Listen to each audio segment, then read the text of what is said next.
Unaware her husband was the billionaire CEO her parents worked for, Rebecca Green Wellington filed for divorce in secret, planning to marry Derek Morrison, the man she thought had the real money, the real status, the real future.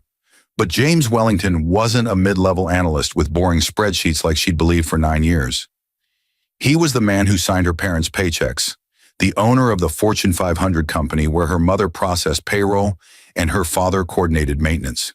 The billionaire who deliberately kept his identity hidden to find someone who'd love him for who he was, not what he had. She'd given him Derek instead. His best friend, the man who'd stood at their wedding, held her children, played uncle while fathering them both. Emma wasn't his daughter. Tyler wasn't his son. The DNA tests proved what 9-year-old innocence had accidentally revealed. 7 years of lies, $300,000 embezzled into secret accounts, insider trading schemes worth millions, and a betrayal so calculated it had started before their wedding day. Rebecca thought she was divorcing a nobody to upgrade to Derek's portfolio. But what James Wellington did when he discovered the truth, the way he systematically exposed every lie, destroyed every plan, and crumbled their entire world, would prove that hell hath no fury like a billionaire betrayed. Would she survive what was coming? Would any of them? She called him boring, said his spreadsheets were unimportant, his salary barely 6 figures, his life too small for her dreams. So Rebecca Wellington secretly filed for divorce, planning to leave her mid-level analyst husband for Derek Morrison, the successful consultant with the impressive portfolio, the man who'd been her lover for 9 years, the father of both her children. But Rebecca didn't know her husband was actually James Wellington, billionaire CEO of Wellington Industries, the Fortune 500 company where her own parents worked. She didn't know the boring spreadsheets tracked revenues of $8 billion annually. She didn't know Derek's impressive portfolio was built entirely on insider trading, information stolen from the best friend Derek had betrayed. And she definitely didn't know that James had already discovered everything. The affair that started on their honeymoon, the paternity fraud proven by DNA tests, the $300,000 she'd embezzled, the conspiracy involving her parents who helped hide the truth. Unaware her husband was the billionaire CEO her parents worked for, she secretly divorced him to marry his best friend. But what he did when the truth came out would crumble them completely. Monday morning, 9 a.m., James Wellington would show them all what power actually looked like. Would they survive the exposure, the arrests, the absolute devastation of facing a man they'd underestimated in every possible way? For 9 years, Rebecca thought she'd played it perfectly. A comfortable husband who worked in finance somewhere, providing a nice house and stable life, while her real passion, Derek Morrison, her husband's best friend, gave her excitement and 2 beautiful children James believed were his. Unaware her husband was the billionaire CEO her parents worked for, she secretly moved toward divorce, planning her future with Derek, who seemed so much more successful, so much more worthy. But James Wellington had kept one secret from everyone: his true identity. The analyst was actually the owner of Wellington Industries, employer of 50,000 people including Patricia and Robert Green, Rebecca's parents who'd helped her hide assets and plan her exit strategy. The man she'd betrayed wasn't struggling to make 6 figures. He was worth $4.2 billion, and he'd just discovered everything. The DNA tests proving Emma and Tyler weren't his. The insider trading Derek committed using information from their golf games. The embezzlement, the lies, the betrayal that started before they'd even said "I do." What James Wellington did next, the simultaneous arrests, the firing of her parents, the exposure of every secret, the legal destruction of everyone who'd conspired against him, would become legendary. This wasn't just divorce, this was complete annihilation. Could anyone survive what was coming? Or would they all crumble under the weight of their own deception? James Wellington had asked himself one question every day for 9 years. Was he genuinely loved?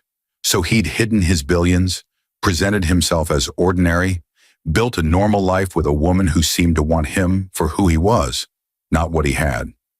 The answer came on a Tuesday afternoon when DNA results proved his 2 children weren't biologically his. They belonged to Derek Morrison, James's best friend, the man Rebecca had been sleeping with since before the wedding.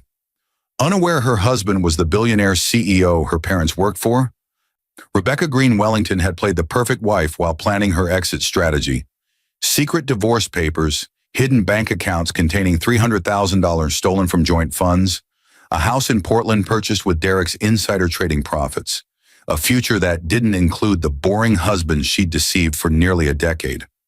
Her parents, loyal employees of Wellington Industries for 12 years, had no idea they'd been helping their daughter betray the man who signed their paychecks.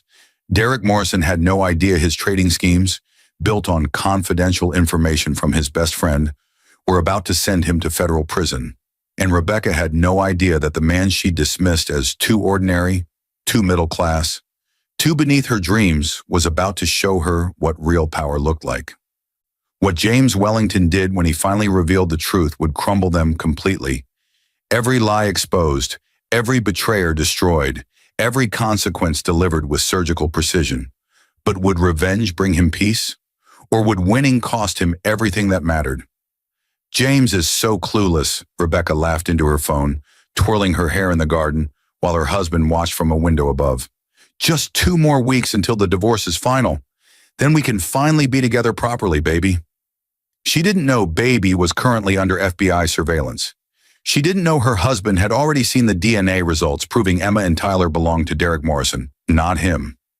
And she definitely didn't know that the clueless man in the window was James Wellington, Billionaire CEO, owner of Wellington Industries, the Fortune 500 company where her parents had worked for 12 years, helping her plan an exit strategy from a marriage to a man they all thought barely made 6 figures. Unaware her husband was the billionaire CEO her parents worked for, she secretly divorced him to marry his best friend, a man who'd built his $8 million portfolio entirely on insider trading, using confidential information James had shared over golf games and family dinners. But Monday morning would change everything. Simultaneous arrests, federal charges, evidence of a 9-year affair that started before the wedding, paternity fraud, embezzlement, conspiracy, the systematic destruction of every person who'd betrayed him, delivered with the precision of a man who hadn't built a billion-dollar empire by being merciful. What James Wellington did would crumble them completely, financially, legally, socially, irreversibly. They'd wanted his money. They were about to learn exactly how expensive that desire would be. Would any of them survive what was coming? Or would the truth destroy them all? James Wellington stood in the doorway of his home office, watching his wife Rebecca laugh into her phone in the garden below.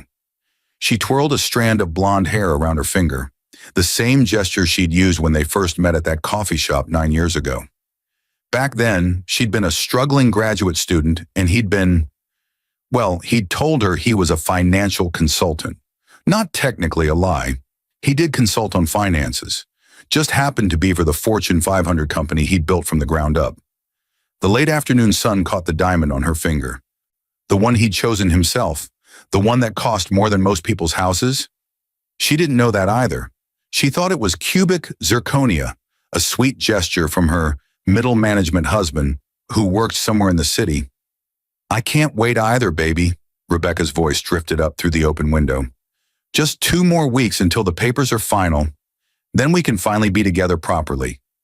James's hand tightened on the doorframe. Baby, she'd never called him that, not even in their early days. Derek's going to handle everything, she continued, and James felt his chest constrict. Derek Morrison, his best friend since college, the man who'd stood beside him at his wedding, the man who'd held Emma when she was born, who'd taught Tyler to throw a baseball last summer. He promised me James won't suspect a thing. You know how clueless he is about anything outside of his boring spreadsheets. The irony would have been funny if it wasn't destroying him from the inside out. Those boring spreadsheets track the revenue of Wellington Industries, the tech empire that employed 50,000 people worldwide, including, as fate would have it, Rebecca's parents, Patricia and Robert Green, who worked in his company's Seattle headquarters. Patricia in HR, Robert in facilities management. Good people. Loyal employees for over a decade. They had no idea their son-in-law was the man who signed their paychecks. They thought he was James Wellington, mid-level analyst, married to their daughter, father to their grandchildren. Except he wasn't a father. Not biologically, anyway. The DNA results were still in his briefcase. delivered 3 days ago. He'd ordered the tests on a hunch after Emma had mentioned Uncle Derek's special visits when Daddy was on business trips. 7-year-old innocence had unraveled 8 years of lies. Emma, not his daughter. Tyler, not his son. Both children belonged to Derek Morrison, the man who'd borrowed money from James to start his consulting firm, who'd cried on James's shoulder during his divorce, who'd been a fixture at every family dinner, every birthday party, every holiday. Mom and Dad are so excited, Rebecca laughed. They think the settlement will set us up for life. They don't understand James barely makes 6 figures. But that's fine. Once I'm with you, money won't matter. Your portfolio is incredible, Derek. You've done so well for yourself. Derek's portfolio. Built on insider information James had unknowingly shared during their weekly golf games. Information that would send Derek to prison if anyone looked closely enough. But someone was about to look very closely indeed. James pulled out his phone and texted his attorney, Catherine Walsh, "Proceed with Phase 1.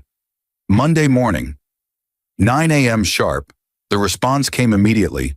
Evidence packages ready. This will be devastating. Are you certain?" He looked down at Rebecca again, watching her blow a kiss to whoever was on that phone.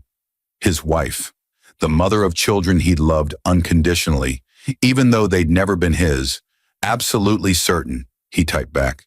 "They wanted my money.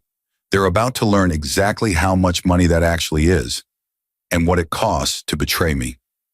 3 weeks earlier, James had been a different man, oblivious, content, foolish. He'd returned early from a business trip to Tokyo. The acquisition of a robotics company had closed faster than expected, and decided to surprise his family. The house had been quiet when he entered through the garage, his luggage rolling softly across the marble floors Rebecca thought were expensive laminate. "Mommy, when is Uncle Derek coming over again?" Emma's voice had drifted from the kitchen. "I like when he stays for sleepovers." James had frozen in the hallway, hidden by the wall. "Shh, sweetheart." Rebecca's voice had been sharp, nervous. "We don't talk about Uncle Derek's visits, remember? Daddy gets upset when Uncle Derek is here too much." "But why? Uncle Derek is nice. And he looks like Tyler. They have the same nose." The same nose. James had carried his groceries into the kitchen then, watching Rebecca's face drain of color before she'd recovered with a bright, brittle smile. "Honey, you're home early." That night, after Rebecca had fallen asleep, James had stood over Tyler's crib. Tyler, who was 4 now, who'd recently moved to a big boy bed, but still napped in the nursery. He'd studied his son's face in the dim glow of the nightlight, the nose that wasn't his, the chin that wasn't his, the eyes that weren't his. The next morning, he'd called Dr. Michael Stevens, a geneticist who'd done consulting work for Wellington Industries' biotech division. "I need paternity tests, discreet, comprehensive, for 2 children."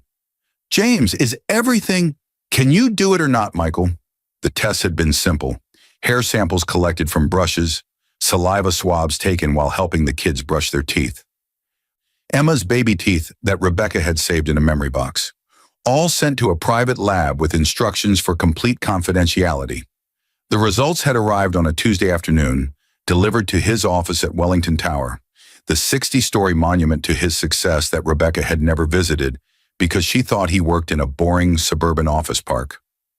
Probability of paternity, 0% both children. Neither his.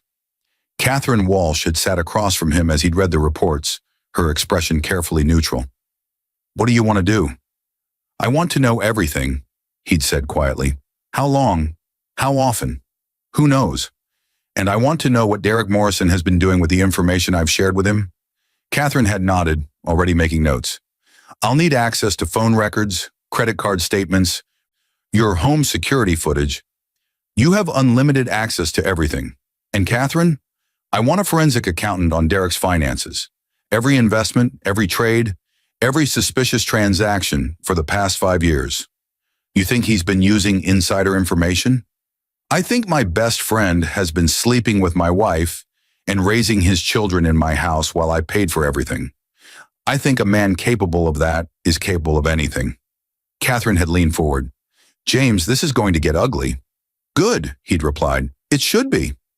Now, watching Rebecca end her phone call and head back inside, James knew the ugliness was about to begin, but this time he'd be the one controlling it. The private investigator's report had been thorough, too thorough. James had read it 3 times, each reading more painful than the last. The affair had started 9 years ago, before the wedding. Rebecca had been sleeping with Derek even as she'd walked down the aisle in the dress James had paid for, in the ceremony James had planned, speaking vows she'd never meant. Emma had been conceived on what was supposed to be James and Rebecca's honeymoon in Bali, except Rebecca had claimed food poisoning for 3 days, staying in the hotel room while James had explored alone. The investigator had found credit card receipts from Derek Morrison for a hotel room 2 floors below theirs. Same hotel, same dates. Tyler had been conceived during a girls' weekend in Napa Valley. More credit card receipts. Derek had been there too, staying at the same vineyard resort the same weekend. Rebecca had come home with photos of herself and her girlfriends, none of whom James had ever met. 9 years of deception, 9 years of playing the devoted wife while building a second life with his best friend. The truly devastating part was discovering that Derek had been actively sabotaging him. James had shared confidential merger plans during their golf games, acquisitions Wellington Industries had been planning. 3 separate times, Derek had used that information to make strategic investments just before the public announcements, making millions in stock trades that should have triggered SEC investigations, but had flown under the radar because they'd been just small enough, just clever enough. Derek Morrison, the struggling consultant, had a net worth of $8 million, all built on betraying James. Catherine had compiled everything into a comprehensive legal strategy. "We have them on multiple fronts," she'd explained, spreading documents across the conference table in James's private office. "Adultery, which matters in your prenup, paternity fraud, which is both civil and criminal, securities fraud, Derek's insider trading, and embezzlement. Rebecca's been moving money from your joint accounts into a secret account under her maiden name for 3 years. How much? $300,000. Small withdrawals, carefully structured to avoid triggering alerts. She's been patient, methodical." James had felt something cold settle in his chest. This wasn't a passionate affair, some mistake born of emotional weakness. This was calculated, planned, a long-term con with him as the mark. "There's more," Catherine had said carefully. "Your in-laws are involved. Patricia and Robert? They've been helping Rebecca hide assets. Robert's been storing documents in his office at Wellington Industries. Financial records, property deeds for a house Derek purchased, in Rebecca's name, in Portland. They're planning to move there after the divorce. Start fresh with Derek. Present themselves as a new couple who fell in love after Rebecca's marriage ended." James had stood walking to the floor-to-ceiling windows overlooking downtown Seattle. Somewhere in this building, 40 floors below, Patricia Green was processing payroll. Robert Green was coordinating maintenance schedules. Both of them were conspiring against the man who'd given them stable careers, excellent benefits, and his trust. "Monday morning," James had said quietly. "We move on Monday morning. I want everything to happen simultaneously. The divorce filing, the fraud charges, Derek's arrest, the employment terminations, everything at once. No time for them to coordinate a defense." Catherine had smiled grimly. "Shock and awe. Complete devastation," James had corrected. "They wanted to take everything from me. Let's show them what losing everything actually looks like." Monday morning arrived with crystalline clarity. James woke at 5, his usual time, and went through his routine as if nothing had changed. Coffee, shower. The navy Tom Ford suit Rebecca had once called too expensive for your salary. The one that actually cost $6,000 and was tailored specifically for him by the designer himself during a trip to Milan. Rebecca was still sleeping when he kissed her forehead, a gesture that made his stomach turn. "Have a good day," he whispered, and she murmured something unintelligible, probably dreaming of Derek. Emma and Tyler were already awake, watching cartoons in the living room. James sat with them, memorizing their faces. These children he'd loved with everything he had. They weren't his blood, but they'd been his world. That's what made the betrayal so utterly unforgivable. Not just stealing from him, but stealing these moments, these years of fatherhood built on lies. "I love you both," he said, pulling them close.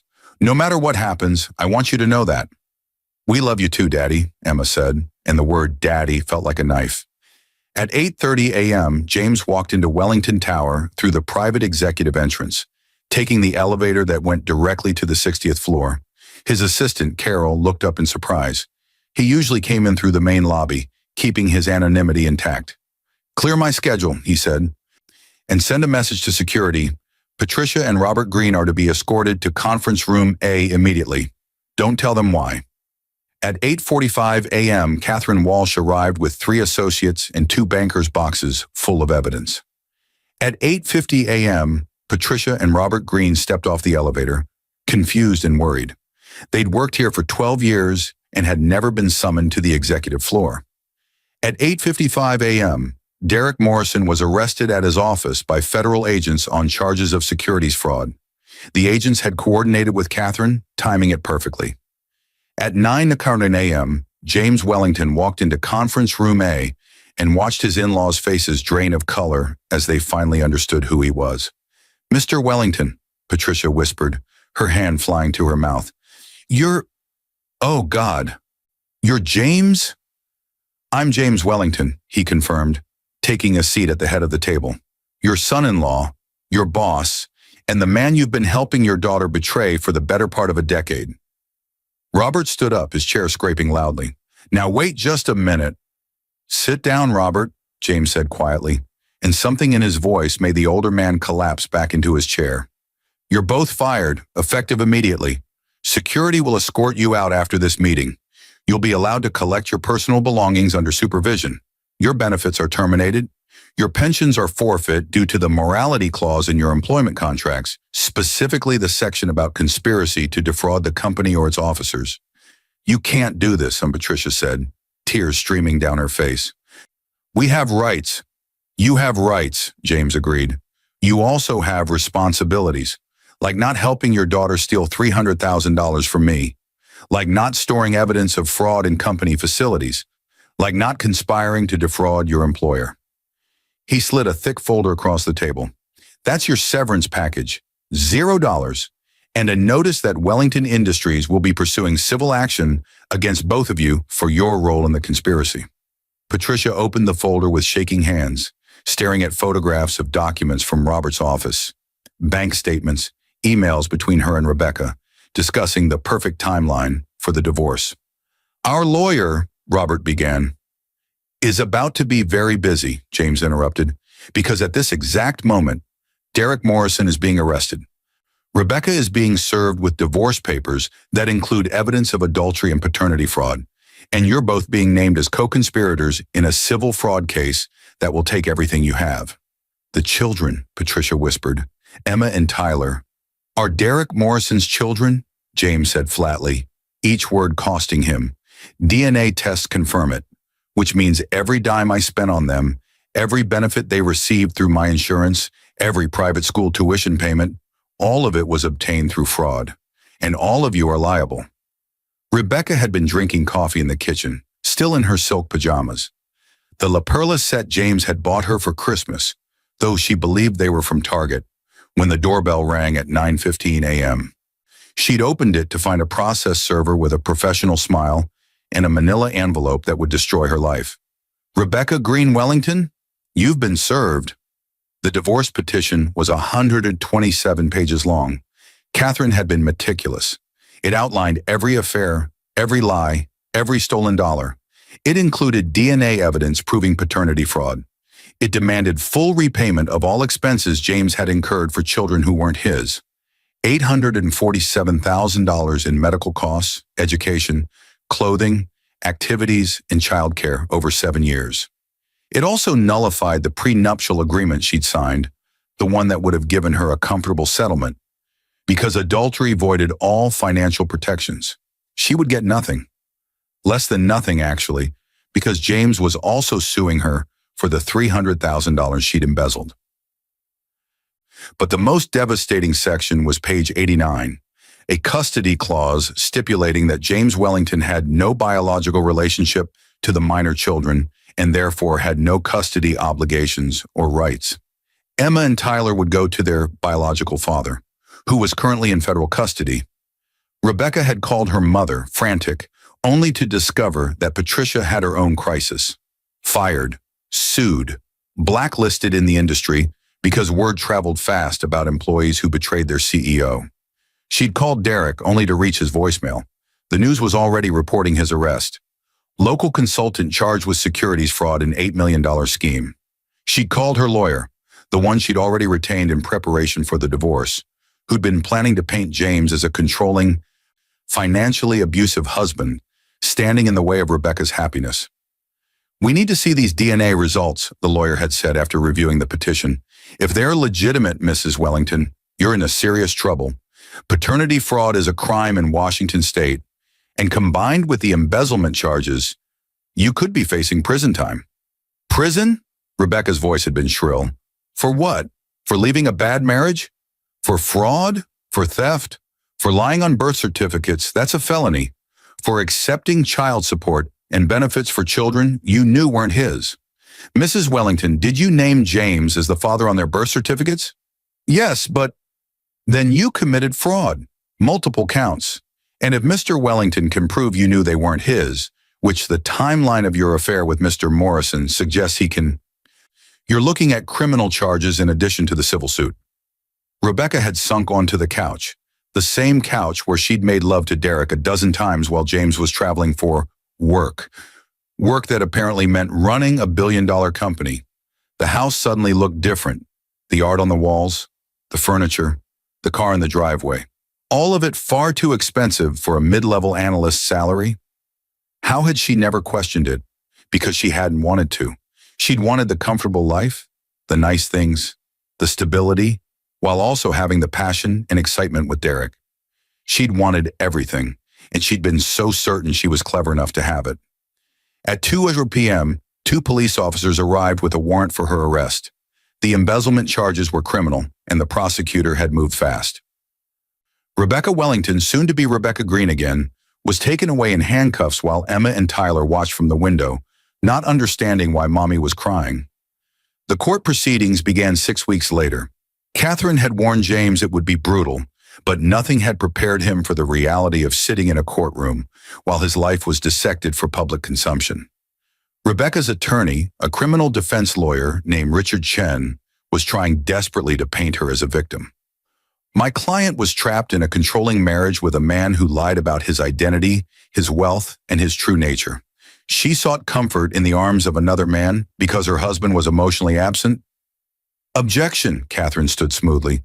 "Mrs. Wellington began her affair with Mr. Morrison before her wedding to Mr. Wellington.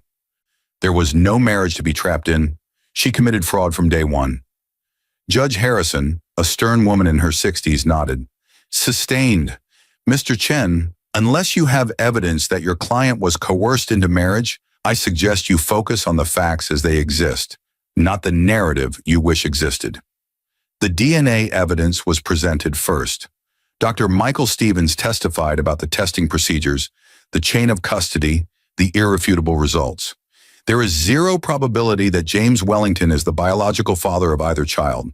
However, Derek Morrison's DNA, obtained through a paternal relative during the investigation, shows a 98% probability of paternity for both children. Rebecca had wept on the stand, mascara running down her face. "I made mistakes. I was young and confused, and I didn't know what I wanted." "When did you first engage in sexual relations with Derek Morrison?" Catherine asked, her voice clinical. "I don't remember exactly." "Let me help you remember." Catherine displayed a hotel receipt on the courtroom screen. September 15th, 2016, the Iona Resort in Bali. You and Mr. Morrison booked rooms on consecutive floors. This was during what was supposed to be your honeymoon with Mr. Wellington. Does this refresh your memory? Rebecca's lawyer objected, but the evidence was admissible. The timeline was damning. An affair that began before the marriage, continued throughout it, and produced 2 children that Rebecca had knowingly, deliberately passed off as James's. "Did you tell Mr. Wellington that Emma might not be his daughter?" Catherine pressed. "No." "Did you tell him Tyler might not be his son?" "No." "Did you allow him to pay for medical care, education, food, clothing, and shelter for these children while knowing they were fathered by Derek Morrison?" I, I thought there was a chance they could be James's. Catherine projected another image. Text messages between Rebecca and Derek. They both look just like you, Rebecca had written when Tyler was 2. Good thing James is too stupid to notice, Derek's response. He's too busy with his spreadsheets to notice anything. We're safe. The courtroom had gone silent. Even Judge Harrison had looked disturbed. How much did you steal from Mr. Wellington's accounts? Catherine continued. I didn't steal. You withdrew $300,000 over 3 years and deposited it into a secret account. What would you call that? I was protecting myself financially by stealing from your husband while he provided you with a $2.3 million home, luxury vehicles, designer clothing, international vacations, and supported 2 children who weren't his? Rebecca had no answer. The jury's expressions told James everything he needed to know. Derek Morrison's trial ran concurrent with the divorce proceedings, and the evidence was overwhelming. Catherine had coordinated with federal prosecutors, sharing information that proved Derek had used confidential information from James to make strategic investments. The defendant had access to privileged information about Wellington Industries' acquisition of quantum robotics in 2023, the prosecutor stated, displaying stock trades on a screen. 3 days before the public announcement, Mr. Morrison purchased $400,000 in quantum robotics stock. When the acquisition was announced, those shares increased in value by 340%, netting Mr. Morrison $136 million in profit. This happened not once, but 6 times over 5 years, the prosecutor continued. Each time Mr. Morrison received confidential information from James Wellington during their weekly golf games. Games where Mr. Wellington believed he was confiding in his best friend, not feeding information to a trader committing securities fraud. Derek's defense was that he'd simply made lucky investments, but phone records proved otherwise. Calls between Derek and Rebecca immediately after James's golf outings.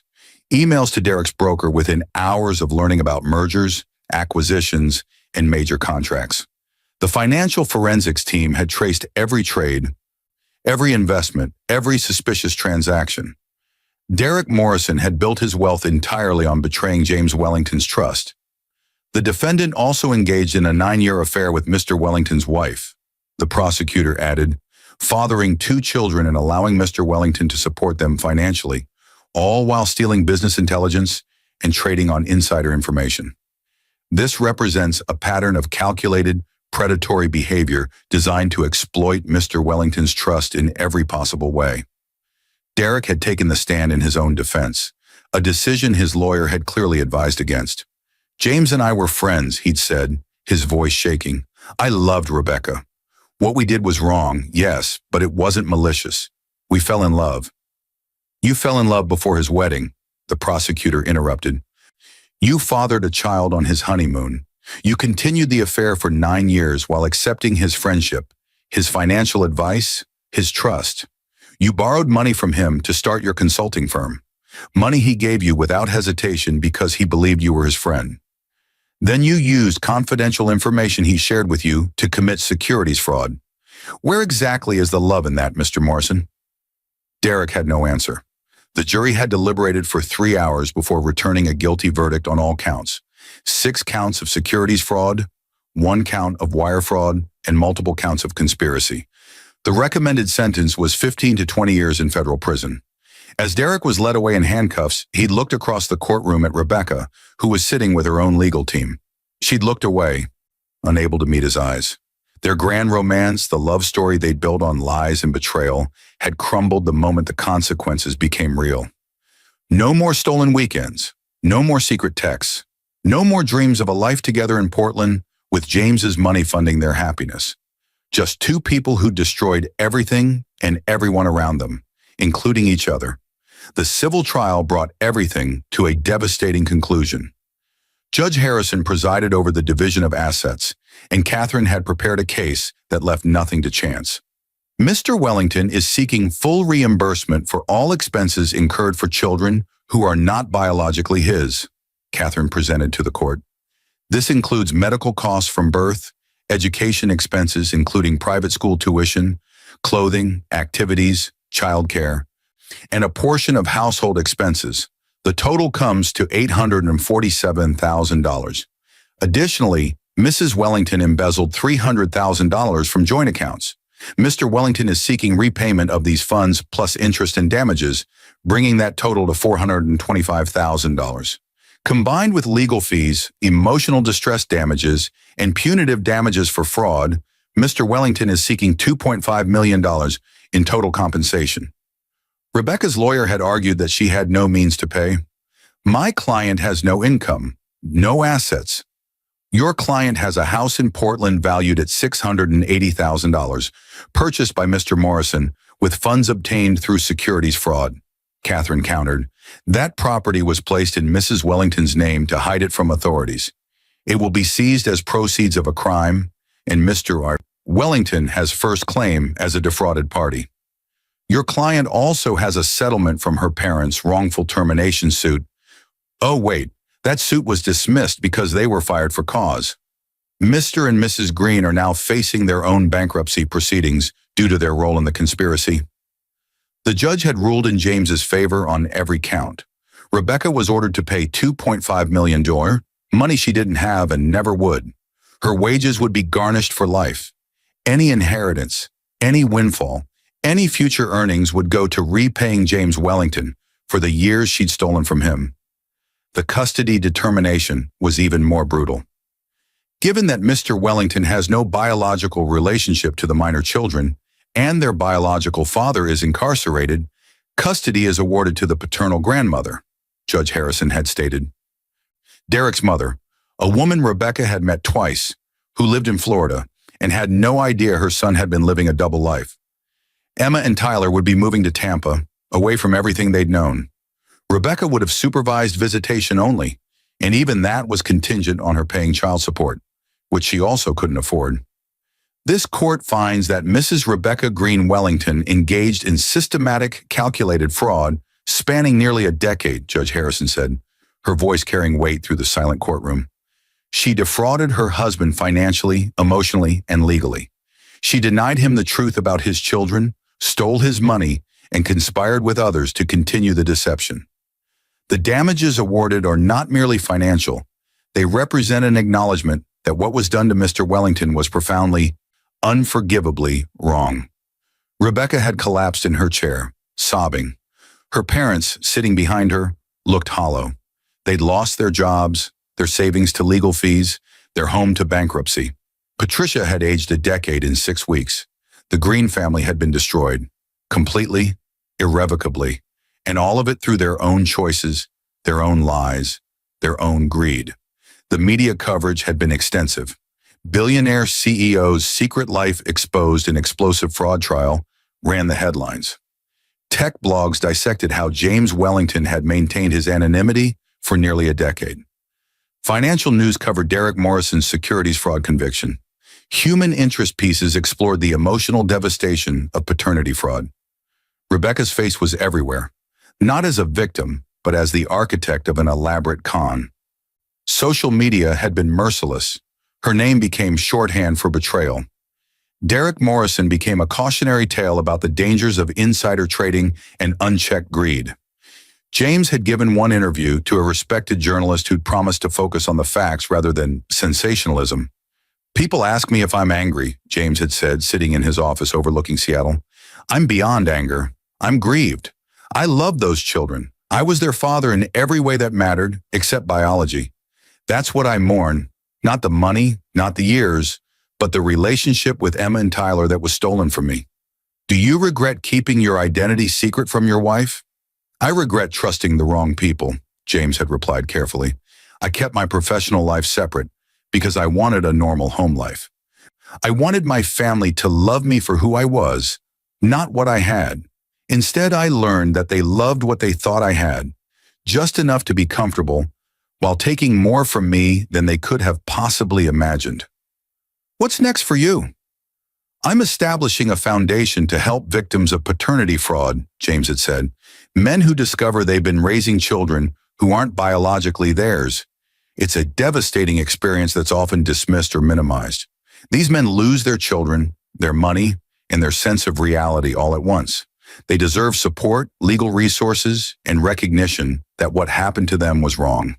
The foundation, funded with $50 million from James's personal wealth, would launch within the year. Meanwhile, Rebecca had disappeared from public life. Last anyone knew, she was living with her parents in a small apartment in Tacoma, working 2 minimum-wage jobs to make payments on her court-ordered debt. She'd never see $2.5 million in her lifetime, but the garnishment meant she'd be reminded of her choices every single paycheck forever. Derek was serving his sentence at a federal prison in California. He'd lost everything: his freedom, his wealth, his reputation. His ex-wife had successfully sued to block him from having any contact with their teenage son, citing his pattern of fraudulent and destructive behavior. Patricia and Robert Green had relocated to Montana, where Robert found work as a janitor and Patricia worked retail. They were in their 60s, starting over from nothing, their retirement dreams destroyed by their decision to help their daughter betray their employer. Emma and Tyler were in Florida with their paternal grandmother. James had sent Christmas presents. He couldn't help himself, but had not heard back. Maybe someday they'd understand what had happened. Maybe someday they'd want to know the man who'd love them as his own. Or maybe they wouldn't. Either way, James had learned to accept that some things couldn't be fixed, only grieved. 2 years later, James Wellington stood in the lobby of Wellington Industries, watching new employees filter through orientation. Among them was a young woman who reminded him of Rebecca at that age, bright-eyed, ambitious, full of possibility. He felt nothing. No bitterness, no anger, no residual pain. Just a distant memory of who he'd been before he'd learned the truth.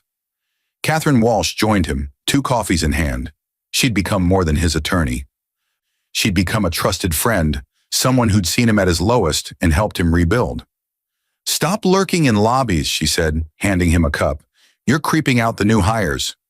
"Just observing," James replied with a slight smile. "Making sure HR is doing their job." "Patricia's replacement is excellent," Catherine assured him. "Very thorough background checks. No family members of executives in positions where conflicts of interest could arise. We learned that lesson." They walked toward the executive elevator, their conversation easy and comfortable. "The foundation is doing well," Catherine mentioned. "We've helped 200 men in paternity fraud cases this year alone. The legal precedents we're setting are changing laws in 3 states." "Good," James said quietly. "If something positive can come from what happened, that's what I want." "Rebecca tried to contact you last week," Catherine mentioned carefully. "Through her lawyer. She wants to arrange a meeting." "No. She says she wants to apologize." "She wants something," James corrected. "She always wants something. The answer is no, now and forever." They reached his office, and James paused at the window, looking out over the city he'd built his empire in. Somewhere out there, Rebecca was struggling through another shift at a restaurant, her dreams of a perfect life with Derek reduced to tips and minimum wage. Derek was in prison, his investment portfolio seized, his future measured in years behind bars. Patricia and Robert were surviving, barely, in a life they'd never imagined at their age. And Emma and Tyler were growing up in Florida, children of a criminal and a fraud. Their early memories of Daddy fading into confusion and painful truths. James had won, completely, devastatingly, irrevocably. He'd exposed the lies, proven the fraud, taken back everything that was his, and ensured that those who'd betrayed him would pay for it every single day for the rest of their lives. But victory felt hollow. He'd gained justice and lost a family. He'd proven he was right and lost the ability to trust. He'd won every legal battle and lost 9 years of his life to people who'd never loved him at all. "Do you have regrets?" Catherine asked, sensing his mood. James considered the question. Did he regret marrying Rebecca? Meeting Derek? Keeping his identity secret? Pursuing justice so ruthlessly? "Only one," he finally said. "I regret believing that love was enough. That being a good husband and father would be enough. I learned the hard way that some people only value what they can take from you. And now? Now I build something real," James replied, turning from the window. "A legacy that matters. A foundation that helps people. A company that treats employees with integrity. And I do it all with my eyes wide open, never forgetting what happens when you trust the wrong people." Catherine nodded, understanding. James Wellington had been destroyed and rebuilt himself, harder and wiser. He'd lost everything that mattered and gained everything he'd ever wanted: truth, justice, and the knowledge that he'd never be fooled again. The betrayal had cost him dearly, but the consequences had cost his betrayers everything. And in the end, that would have to be enough.